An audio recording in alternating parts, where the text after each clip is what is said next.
Manager પહેલા હું ખરાબ વેરહાઉસને ઓળખી જાઉં છું, એટલા માટે નહીં કે હું વધુ સ્માર્ટ છું, પણ એટલા માટે કે એ ભૂલની જવાબદારી હું જ લઉં છું.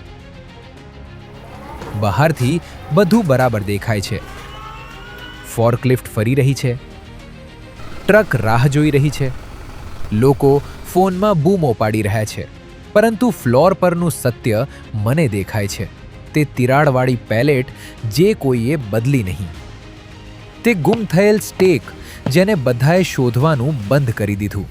એ પ્રોડક્ટ જેને 2 વાર હેન્ડલ કરવામાં આવ્યું કારણ કે તે પહેલી વારમાં હેન્ડલ થઈ શક્યું નહીં. એવું જરૂરી નથી કે વેરહાઉસ હંમેશા મોટા અવાજ સાથે તૂટી પડે. ક્યારેક તે અંદરથી ધીમે ધીમે લીક થાય છે.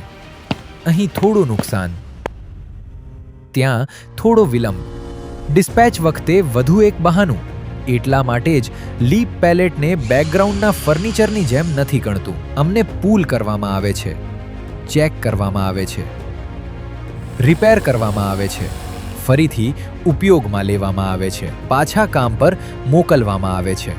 કારણ કે જો ફ્લોર જૂઠા બોલી રહ્યા છે તો લબ્ઝનેસ પહેલેથી જ નુકસાન ભોગવી રહ્યા છે.